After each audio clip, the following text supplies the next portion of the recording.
In this short video, what I want to show you is how to make a tracking box for visual stimulation for PMLD learners and some learners with CVI or autism. Take a piece of black card, and here's a hole punch which somebody who's into sewing will use for putting press studs and things like that in. You need to take a hammer and you can just hammer the holes in. If you haven't got one of these, don't worry, just cut some holes with scissors or find a different kind of hole punch that you can use. You'll be able to do it, and you should end up with something like that.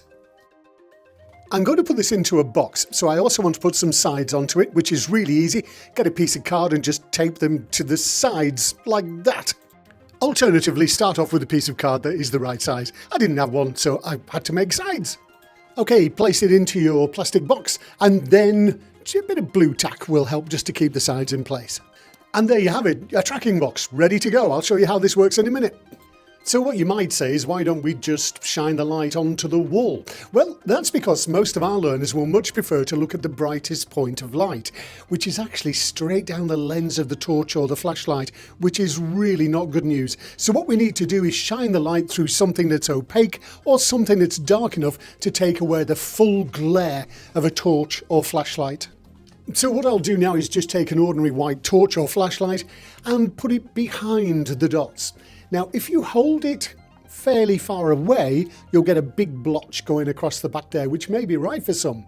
Hold it a little bit closer and it becomes a lot more localized. So you can actually vary the brightness of this effect. And there's other ways to do that as well. Simply lining this box with greaseproof paper will actually help to diffuse the light, so that it will just take away the glare of a bright torch.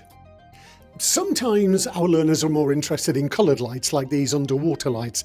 If I hold it back from the box, we get just a big area. But if I just move it closer to the dots that I've cut in my paper, you can see there the colour is now reflecting from the greaseproof paper, so you're actually getting a nice colour changing light.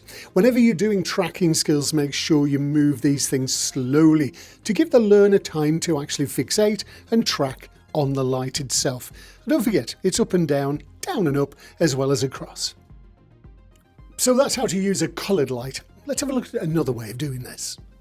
The smaller the torch or flashlight, the more precise you can be as to where you are actually putting the light. You can see here we've got a much brighter focal point, but also a much smaller area to track. Here I've got a rotating coloured torch. This one's from B&M Bargains in the UK. And you can see here now I'm getting a nice colour change light. Again, quite a big area to fixate and track on, but it works really, really well. Without using the card with the holes in it, you can just put a piece of greaseproof paper into the bottom of a box and you will get an interesting effect. The only problem with this is there is a lot of glare and the tracking object is very, very big unless you hold it really close. But for some learners that can work better than a smaller target area. So you maybe want to start with that. Remember, don't shine your light from the front, shine it from the back. And once again, a smaller torch or flashlight will give you a smaller target area. However, this does not have the same amount of colour contrast as the black paper with the dots. Right, a last quick idea. Take a piece of card, fold it into 4 and then cut a hole in the middle of it. Doesn't have to be a hole, you can see I just got a pair of scissors and cut it square.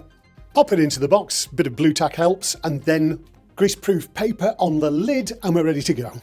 Now shining, for example, a coloured light through the single hole in the back of the box, point it into different areas and you get that wonderful effect.